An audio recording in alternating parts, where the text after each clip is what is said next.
The moment Anne stood up, wine glass trembling with the kind of confidence only a liar or a narcissist could maintain, I felt something in the room shift, like the air had been sucked out and replaced with static, a warning hum that told me she was about to make the kind of announcement people pretend to forget but secretly replay for the rest of their lives. Then she said it. "Mom and Dad are signing the house to me. You get nothing." And the words dropped heavy and wet into the silence, splattering across the tablecloth between the turkey and the cranberry sauce, staining the entire evening with the stench of her smug triumph. But instead of reacting the way she expected, rage, shock, denial, I felt a strange, cold clarity settle over me, a quiet steadying that had been building for years, long before she weaponized her voice or learned how to twist our parents around her finger like a ribbon she could yank whenever life felt too uncentered for her delicate ego. Mom's fork clattered against her plate, Dad's throat bobbed with a swallow he tried to hide, and Anne's smile sharpened as she scanned their faces to confirm her victory. But I just watched her. Watched the way her eyes gleamed not with joy, but with hunger, the kind you only see in someone who needs to humiliate you to feel alive. And in that moment, I realized she didn't want the house. Not really. She wanted to see me brought low, wanted to watch something in me snap so she could savor it like dessert. But I refused to give her the satisfaction, refused to let her know I had seen this coming months ago in the way she lingered after family conversations, how she inserted herself into every financial decision, how she coaxed Dad with compliments and Mom with guilt, building her little strategy brick by brick while thinking I was too quiet, too passive, too predictable to notice. So instead of responding with anger, I tilted my head slightly, studying her as if she were a stain on the tablecloth, something unpleasant but ultimately removable. And the way her smile faltered at my silence was the first hairline crack in her porcelain confidence. Dad muttered something about not the right time. Mom's eyes darted between us like she was waiting for the explosion. But I kept my voice calm, almost soft when I finally spoke, asking Anne what legal documents they had signed, which lawyer they used, and whether capacity evaluations were already completed considering Dad's latest medical tests.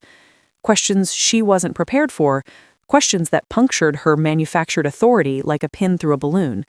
And suddenly she wasn't the powerful daughter making a declaration, but a child caught telling a lie she couldn't defend. She puffed up, her cheeks flushed, and she stammered through half-formed answers about plans and discussions, but the damage was already done. Everyone at the table could see she had made her announcement prematurely, maybe even dishonestly. And for the first time ever, I watched Mom and Dad's expressions shift not toward me in disappointment, but toward her in quiet, dawning unease. Anne tried to salvage the moment with a laugh too sharp to be authentic, raising her glass again as if repeating the gesture might restore her control, but I simply leaned back in my chair and let a small, unreadable smile curl at the corner of my mouth. A smile that made her swallow hard because she recognized it. Not confidence, not joy, but something far more dangerous. Patience, calculation, the promise of consequences she could neither predict nor prevent. And as the conversation limped forward in awkward small talk, the turkey growing cold on the plates, I realized this moment, this exact moment, wasn't just an announcement or a petty power play. It was the opening move in a long, deliberate game she didn't know I had already prepared for. A game she believed she had the advantage in simply because she loved being loud, forgetting the truth our family had always known, but rarely acknowledged. The loud one throws sparks, but the quiet one knows how to build a fire. And as I watched her fidget through the rest of dinner, rattled by a stillness she couldn't interpret, I felt the first warm flicker of something dark and satisfying ignite beneath my calm exterior. Not rage, not bitterness, but intention. The kind of slow-burning resolve that doesn't start wars with explosions, but ends them with precision. Long before Anne's Thanksgiving stunt, before she perfected her bright smile and rehearsed innocence, the fault lines in our family had been forming like cracks beneath a slow-moving glacier, invisible at first glance, but deep enough that one day they were bound to split open. And growing up in our suburban Midwestern house, the kind with beige siding, holiday flags, and neighbors who pretended not to hear arguments through thin walls, meant learning early which child you were allowed to be, and Anne, born first, loudest, and hungriest for validation, quickly became the one who absorbed all the attention, her every flaw reframed as a quirk, every mistake brushed off as leadership potential, while I existed on the quieter end of the spectrum, the kid who turned in perfect homework, remembered dentist appointments, and carried the emotional weight of the household because someone had to. Mom adored Anne's confidence, even when it crossed into cruelty, telling relatives she was destined for big things, while Dad, whose own ego lived in the shadow of a father who valued sons more than daughters, found comfort in Anne's praise addiction and treated her flattery like oxygen, all while my steady presence blended into the background until I became less a child and more a household appliance, necessary, dependable, and unremarkable. And the more Anne saw she could get away with, the more she sharpened her instincts, learning how to cry at the right moment, how to twist Dad's words back on him, how to turn a simple chore into a martyrdom if it got her sympathy. And the first time she pushed me under the metaphorical bus, when she blamed me for the shattered vase she broke during one of her tantrums, I learned there was no reward for telling the truth when the golden child cried first, because Anne's tears were currency and mine were treated as manipulation. So I adapted, not by fighting her, but by observing her. And by middle school, I had learned the rhythm of the household. Mom and Dad argued in whispers late at night about money, Anne pretended to be asleep while eavesdropping from the hallway, and I pretended not to notice that the more stressed our parents became, the more Anne inserted herself into their emotional blind spots, offering sugary compliments and dramatic promises of being the child who would take care of them someday, which Mom clung to with unshakable desperation, as if Anne's empty words could be converted into actual loyalty. By high school, Anne had perfected her image, student council, cheer squad, the girl who posted tearful monologues online about being misunderstood whenever she sabotaged a friend and needed sympathy to regain control, and our parents cheered her on, completely unaware of the psychological carnage she left behind, because Anne was a master of two things: looking like the victim and making sure someone else paid the price, while I kept the household functioning in 1,000 quiet ways, organizing bills Dad forgot to mail, driving Mom to late appointments, helping with chores Anne claimed aggravated her stress levels, and forgiveness became the language I had to speak, not because I was kind, but because fighting Anne was like punching fog. She always slipped away without consequences.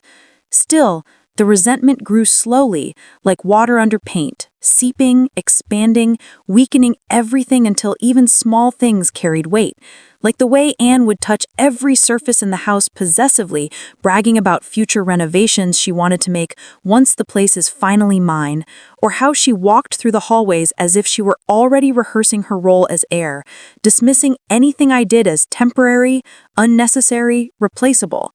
I noticed how Mom's guilt made her pliable, how Dad's forgetfulness made him vulnerable, and how Anne wrapped herself around those weaknesses until her presence became a kind of psychological chokehold over them, her manipulation subtle enough to pass as affection if you didn't look too closely, but I looked. I always looked, and what I saw wasn't a confident woman, but a desperate parasite, terrified she would lose her leverage, convinced affection was something you extracted, not earned.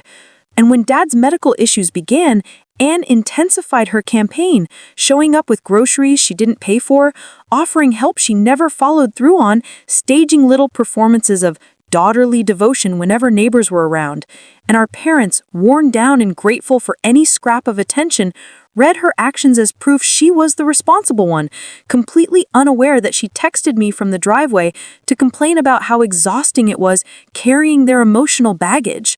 I could have exposed her earlier, but patience had always been my real inheritance, the only one she couldn't steal. And by the time she started nudging them toward rewriting the will, she had no idea I already had a mental ledger of every manipulation, every lie, every contradiction, a collection of truths that could shatter her carefully built kingdom if dropped at the right moment.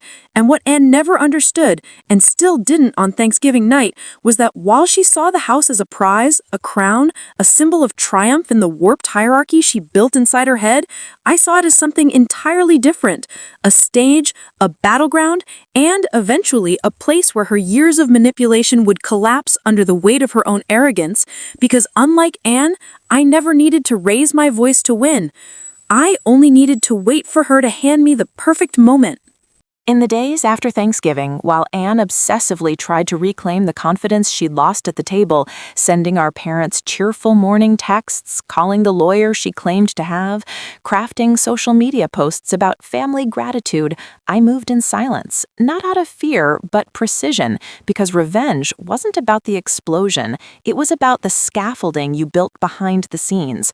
And I started by gathering what Anne never bothered to learn: facts, timelines, legal requirements, medical evaluations, and every scrap of information that proved her announcement wasn't just arrogant, but impossible.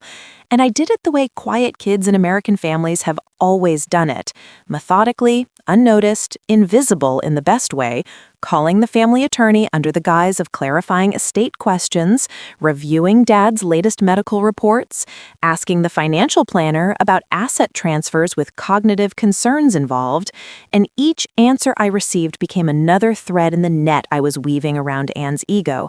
Meanwhile, she ramped up her campaign, showing up at the house with store-bought casseroles she pretended she made, reorganizing Mom's drawers without being asked, leaving helpful, sticky notes on the fridge as if she were already the woman of the house.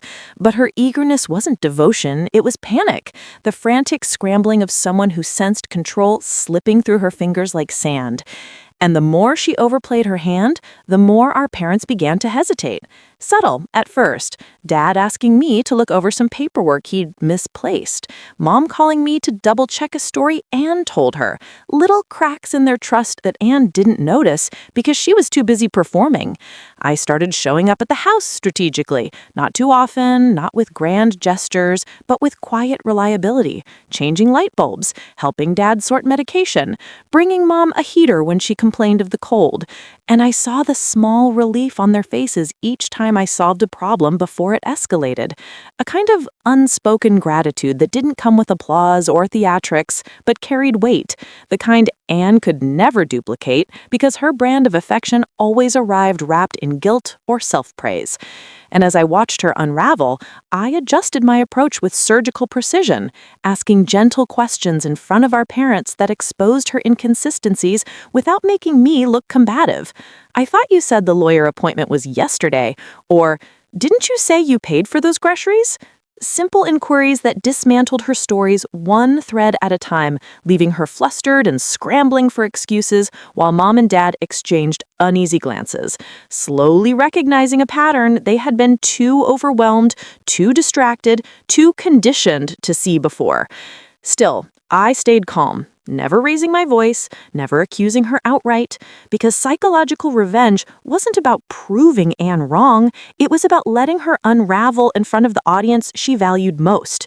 And every day she grew more desperate, her text to me swinging between hostility and hollow attempts at sibling bonding, her voice cracking with performative cheer when she called the parents, her frustration simmering beneath every forced smile when she visited the house. And then came the moment that shifted the entire power dynamic, Dad forgetting the name of one of Anne's supposed lawyers and asking me to fill out a form he didn't trust her with.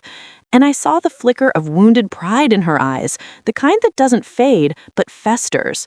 Because Anne needed to be adored, needed to be the favorite, needed the spotlight to validate her existence. And the realization that our parents were beginning to rely on me more than her was something she couldn't tolerate. So she retaliated the only way she knew how, with drama, tears, accusations whispered loud enough for neighbors to overhear, telling Mom I was trying to poison them against her, telling Dad I was manipulating the situation. But instead of discrediting me, her desperation only highlighted the instability she'd masked for years. Still, I didn't gloat or confront her. I simply kept building the quiet case around her actions, documenting everything, from the contradictory text she sent to the impulsive decisions she made. Because if Anne wanted a war over the house, I wasn't going to fight it with emotion. I was going to fight it with proof, timing, and a level of patience she never imagined I possessed. And each day she made it easier, every frantic lie and misstep offering me another tool to use later. And when I finally sat alone in my apartment one evening, organizing the collected evidence in a neatly labeled folder, I felt a calm satisfaction, not rage, not triumph, but the steady certainty of someone who understood the long game was already won, because Anne had built her identity on manipulation and theatrics, while I had built mine on endurance and observation. And in America, where attention spans are short, but consequences are long, the person who moves quietly, strategically, without ego, is the one who wins in the end. And I knew that when the moment came to reveal everything, the collapse wouldn't be loud or dramatic, the way Anne always made things. It would be silent, thorough, and inevitable, the kind of downfall from which there is no recovery, no comeback, no audience left to applaud her, because I wasn't just taking revenge, I was dismantling the foundation she had built her entire identity on, one calm, precise move at a time. Anne's unraveling didn't happen in one dramatic moment. It happened the way bridges fail, one quiet fracture at a time, until the structure can no longer bear its own weight. And by early December, she was already fraying at the edges, snapping at cashiers, forgetting half the lies she told, and showing up at Mom and Dad's house unannounced, with an energy that felt less like helpfulness and more like surveillance, as if she were trying to catch me doing something she could weaponize, but all she found was the same calm steadiness that had always irritated her. And that only made her spiral harder, because for someone like Anne, the absence of visible chaos was its own kind of threat. Her paranoia grew loud and obvious, her smiles stretched thin, and even our parents, who had spent years forgiving every emotional meltdown she threw at them, began noticing the jagged edges poking through her practiced charm. Especially the night she stormed into the living room, demanding Mom just go ahead and say out loud that she preferred the quiet kid. A comment so shocking and unnecessary that Dad set down his glass with a trembling hand and stared at her like he was seeing her for the first time without the soft glow of parental delusion. And while Anne's grip loosened, I kept tightening mine, not on them, but on the truth, on reality, on consistency, the one thing she couldn't mimic no matter how badly she wanted to. And the shift didn't come from any grand revelation, but from subtle day-to-day moments. Mom calling me for advice instead of Anne, Dad asking me to accompany him to an appointment, our parents sharing a look whenever Anne launched into another overwrought speech about all the things she had sacrificed. And it was in these quiet cracks that my revenge wasn't just forming, it was flourishing.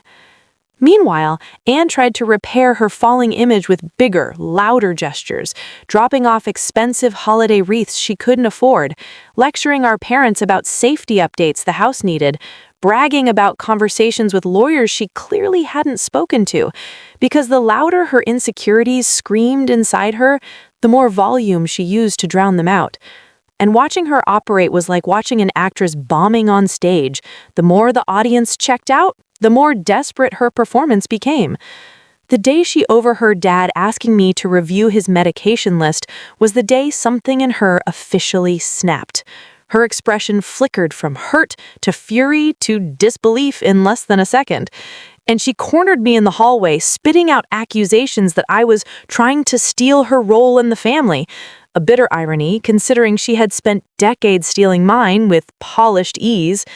But instead of fighting back, I simply met her gaze with the kind of steady, unflinching calm she couldn't interpret.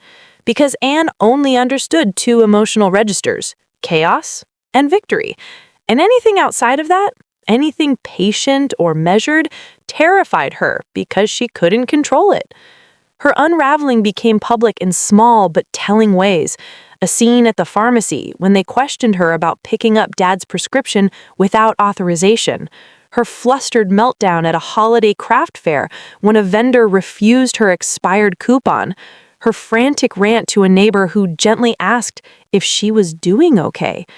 And each moment chipped away at the polished persona she'd curated for so long, exposing the unstable scaffolding underneath. By mid-month, even her friends began keeping distance, tired of her frantic calls about family betrayals and sibling sabotage.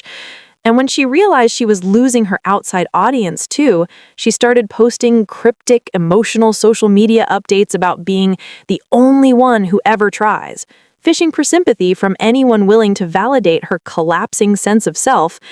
But the comments were sparse, generic, and half-hearted, nowhere near the flood of praise she expected. And I watched the disappointment simmer in her eyes until it curdled into desperation. The turning point, the moment her crown truly cracked, happened one snowy evening when she burst into the house uninvited, cheeks flush, mascara smudged, ranting about how she had worked too hard to be replaced and how she would not lose the house to someone who didn't even want it.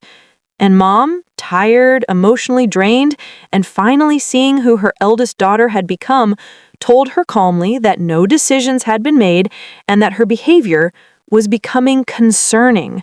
A phrase so mild yet devastating that Anne froze as if slapped, because in our family, that sentence was equivalent to a public indictment.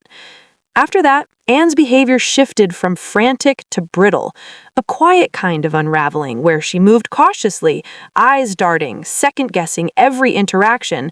Her confidence reduced to ash. And while she tried to regain control, bringing up the inheritance multiple times, offering unsolicited advice, attempting to perform emotional closeness that came off as hollow, each effort only emphasized how far she had fallen, how transparent her desperation had become. The night before everything collapsed, Anne called me in a trembling voice, trying to sound authoritative but failing miserably, warning me that things can still go my way if you back off. A statement that would have once been insulting but now sounded sad, pathetic even. The plea of someone who knew the walls were closing in but didn't know how to stop them. She didn't realize that I had never pushed, only watched, only waited. Her collapse wasn't something I orchestrated. It was the natural consequence of a lifetime spent constructing her identity out of manipulation.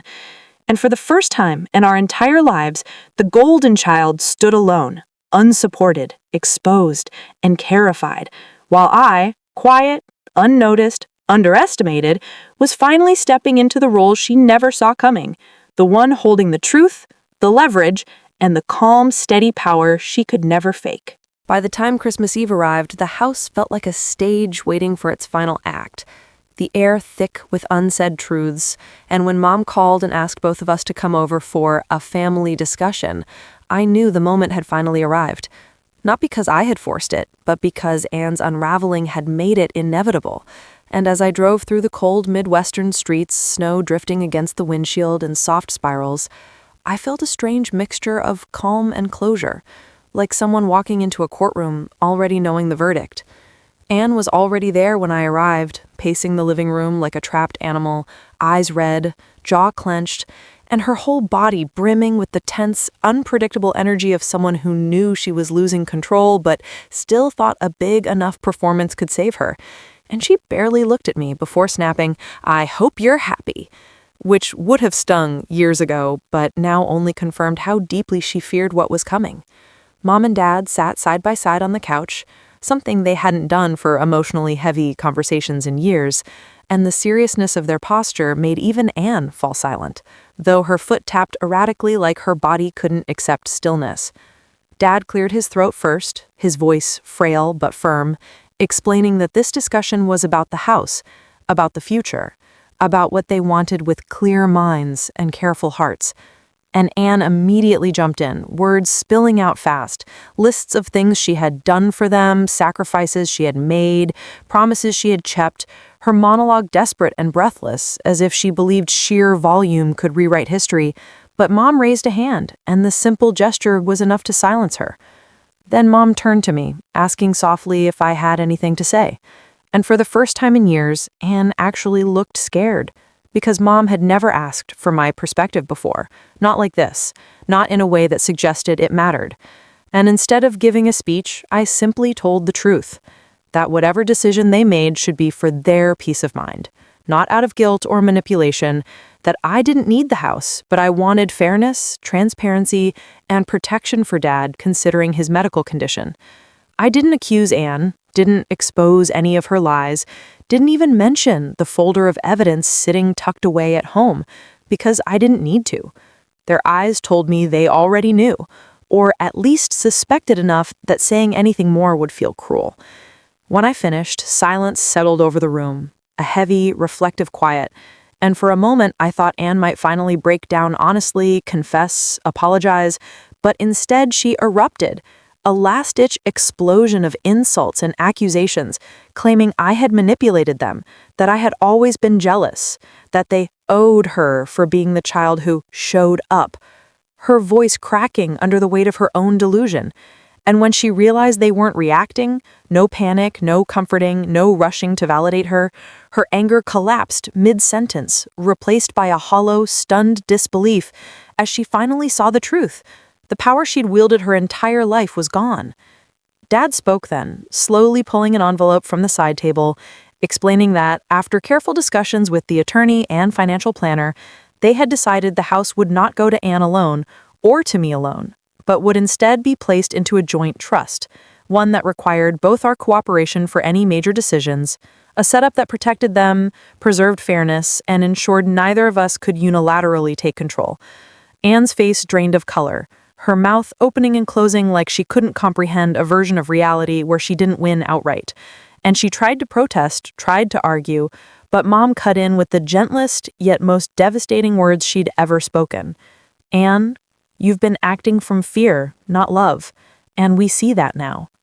It was the kind of truth that wounds deeper than cruelty, and watching Anne absorb it felt like watching a tower crumble, not violently but in slow motion, each brick loosening until the whole structure folded in on itself. She stormed out moments later, slamming the door so hard the wreath nearly fell off, and for a long time none of us said anything, the silence in the room feeling both painful and strangely peaceful, like a storm had passed and left behind something raw but honest. Mom eventually wiped her eyes, Dad leaned back with a tired exhale, and they both thanked me, not for any specific action, but simply for being steady, for being reliable, for helping, for staying kind in ways they had overlooked for too long. And I didn't gloat, didn't revel, because the revenge had already happened in the only way that mattered. Anne had exposed herself, and the parents she spent a lifetime manipulating finally saw her without the golden glow she relied on. When I left that night, snow crunching beneath my boots, I saw Anne sitting in her car down the street, her hands gripping the wheel, her eyes swollen and wild, and for a brief second our gazes met in the rearview mirror, a silent acknowledgement that the war she thought she'd win in one dramatic announcement had quietly ended without her understanding the rules of the game. She drove off quickly, tires skidding slightly on the icy road, and I watched her taillights disappear into the cold darkness, knowing this was the beginning of her reckoning, not the end. I slipped into my own car, started the engine, and felt a warm, steady calm settle over me.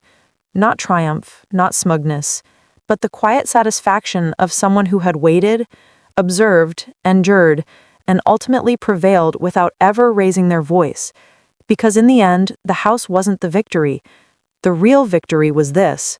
Anne finally had to face a world where her manipulation no longer worked. Her crown had cracked beyond repair, and for the first time in our entire lives, I walked away not as the overlooked sibling, but as the one who survived her and won.